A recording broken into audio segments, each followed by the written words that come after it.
Prajurit TNI gugur di Lebanon bertambah. Ledakan hantam konvoi UNIFIL saat misi perdamaian. Sertu Farizal Ramadan, prajurit TNI yang termasuk pasukan perdamaian PBB, gugur di Lebanon akibat pengeboman Israel, Minggu, 29 Maret 2026. Insiden terjadi pukul 11 waktu setempat saat Satgas UNIFIL Indobat melakukan misi pengawalan logistik Spanyol. Dua prajurit yang gugur adalah Kapten Inf Zulmi dan Sertu Ikwan. Korban luka dievakuasi ke Beirut untuk perawatan medis.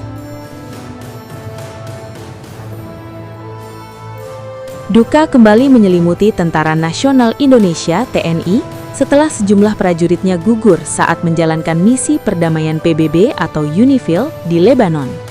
Insiden terbaru menambah daftar korban di tengah meningkatnya eskalasi konflik di wilayah tersebut. Setelah sebelumnya Praka Farizal Ramadan dilaporkan gugur akibat serangan proyektil, kini dua prajurit TNI dari Satuan Tugas atau Satgas UNIFIL Indobat kembali dinyatakan meninggal dunia. Sementara itu, dua prajurit lainnya mengalami luka-luka akibat ledakan yang menghantam kendaraan mereka di kawasan Bani Hayyan, Lebanon pada Senin 30 Maret 2026. Peristiwa terjadi sekitar pukul 11 waktu setempat saat Task Force Bravo atau TFB Indobat tengah menjalankan misi pengawalan atau escort.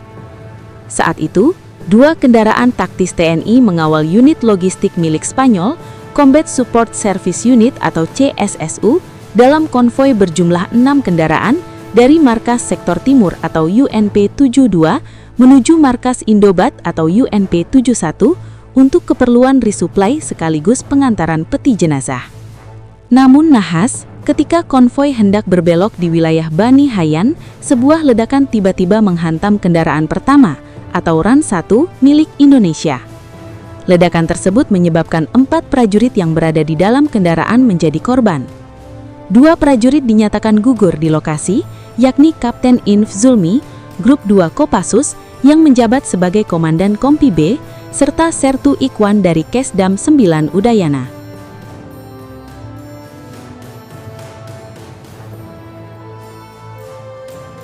Situasi di lokasi yang masih rawan dengan intensitas serangan tinggi membuat proses evakuasi jenazah tidak dapat dilakukan secara langsung. Tim pengawal di kendaraan kedua atau RAN 2 tidak bisa segera mendekat ke titik ledakan. Namun demikian, personil di RAN 2 yang terdiri dari Praka Ulil Amri, Praka Muhammad Zakaria dan Pratu Iqbal berhasil mengevakuasi 2 prajurit yang mengalami luka, yakni Lettu Inf Sultan dan Praka Deni. Keduanya kemudian dibawa keluar dari area konflik dan tiba di markas Sektor Timur pada pukul 12 waktu setempat untuk mendapatkan penanganan medis darurat. Selanjutnya, karena kondisi yang membutuhkan perawatan lebih lanjut, evakuasi udara segera dilakukan menuju Rumah Sakit Saint George di Beirut. Praka Deni diterbangkan lebih dulu pada pukul 13.45 waktu setempat, disusul Lettu Inf Sultan 10 menit kemudian. Pihak TNI menyatakan bahwa hingga saat ini, markas Sektor Timur UNIFIL masih menyusun laporan resmi terkait kronologi dan perkembangan situasi di lapangan. Informasi lanjutan akan disampaikan seiring proses investigasi yang masih berlangsung. Sebelumnya, Mabes TNI melalui Kepala Pusat Penerangan TNI, Maijen Aulia Dwi Nasrullah, juga telah mengkonfirmasi gugurnya Praka Farizal Ramadan akibat serangan artileri pada Minggu 29 Maret 2026. Insiden tersebut terjadi di tengah meningkatnya intensitas konflik di wilayah Lebanon Selatan.